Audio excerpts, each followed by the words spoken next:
రాయలసీమలో వైద్య సదుపాయాలు కల్పించడానికి డాక్టర్ వైఎస్ఆర్ ఆయన తనయుడు జగన్ ఎంతో కృషి చేశారు. డాక్టర్ వైఎస్ఆర్ కడపలో రిమ్స్ నిర్మించారు. వైఎస్ జగన్ సీఎం అయ్యాక రిమ్స్ను ఒక మెడికల్ హబ్గా మార్చారు.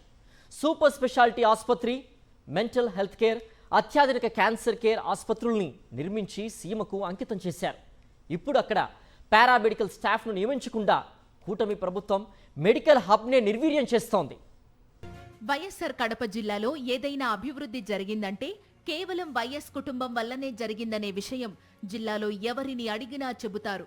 వైఎస్ఆర్ సీఎం కాకముందు ఇక్కడి వారు వైద్య చికిత్సలకు హైదరాబాద్, బెంగళూరు, చెన్నై వంటి నగరాలకు వెళ్లాల్సిన పరిస్థితి ఉండేది. వైఎస్ఆర్ సీఎం అయ్యాక కడపలో రిమ్స్ ఆసుపత్రి నిర్మించి మెరుగైన వైద్యం జిల్లా వాసులకు అందించారు. ఆయన తనయుడు జగన్ సీఎం అయ్యాక మరో అడుగు ముందుకేసి 125 కోట్ల ఖర్చుతో రాయలసీమ వాసులకు సూపర్ స్పెషాలిటీ ఆసుపత్రిని నిర్మించి ప్రారంభించారు. కూటమి ప్రభుత్వం వచ్చిన తరువాత ఈ కాలంలో కడపలోని సూపర్ స్పెషాలిటీ ఆసుపత్రి ఊసే ఎత్తని టీడీపీ నేతలు ఇప్పుడు అక్కడ తామే కొత్తగా ఆపరేషన్ థియేటర్లు తెచ్చినట్లు కడప ఎమ్మెల్యే మాధవిరెడ్డి బిల్డప్ ఇస్తున్నారు.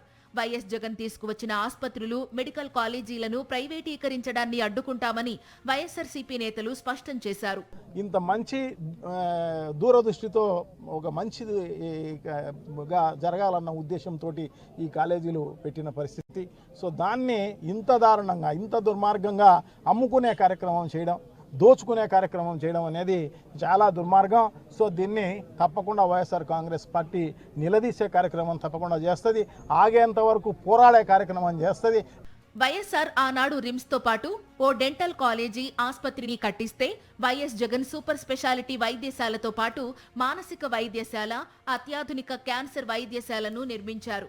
ఈ ఆసుపత్రుల్లో సిబ్బంది, వైద్యుల నియామకానికి వైఎస్ జగన్ ప్రభుత్వం నోటిఫికేషన్ ఇస్తే ఎన్నికల కోడ్ కారణంగా నిలిచిపోయింది. దాన్ని కూటమి ప్రభుత్వం ఇప్పటికీ భర్తీ చేయలేదు. సిబ్బంది లేకుండా వైఎస్ జగన్ ఏర్పాటు చేసిన అత్యాధునిక ఆసుపత్రులను నిర్వీర్యం చేస్తున్నారు. పైగా వైఎస్ఆర్ పేరు తీసేసి ఆనందపడుతున్నారు. నువ్వు ఏమైనా దానికి ఎక్విప్మెంట్ ఏమైనా తీసుకొచ్చావా? మరి ఏదో క్యాన్సర్ హాస్పిటల్కి ఇంకా దానికి సంబంధించిన ఎక్విప్మెంట్ తీసుకురావాల్సిన అవసరం ఉంది.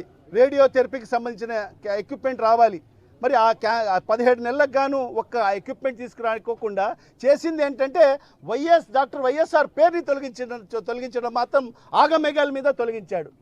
ఈ సూపర్ స్పెషాలిటీ ఆసుపత్రికి కడప ఎమ్మెల్యే కనీసం ₹1 కూడా ప్రభుత్వం నుంచి తీసుకురాలేదు. నిలిచిపోయిన సిబ్బంది నియామకాలను కూడా చంద్రబాబుతో మాట్లాడి భర్తీ చేయలేదు. కానీ ఏదో ఒక విధంగా శిలాఫలకంపై తన పేరు వేయించేసుకుని అంతా తానే చేశానని గొప్పలు చెప్పుకోవడం ఇప్పుడు జిల్లాలో హాట్ టాపిక్ గా మారింది.